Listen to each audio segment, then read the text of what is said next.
when I used to work with Management Reporter, it was very hard for me to figure out the decision tree. But when we moved to ActivReporter, it's just the rollups. Once you get the concept of the rollups, you're ready to go. In ActivReporter, you get the detail of everything, all the entries that is in there, and you can export it to Excel. Once you export it to Excel, you have multiple account numbers in there, so you can select which account you want to see the balance, and you get the total. In order for you to get your variance explanations, you have to figure out what expenses are hitting a specific account.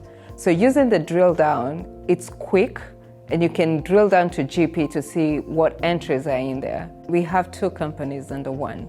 We have the metal side and we have the filter side. In Management Reporter, it was very difficult to separate those companies. But in ActivReporter, you can report the metal side individually and the RP or filter side individually. The support team is very hands-on. So the minute you send in an email needing help, someone is out there trying to help you.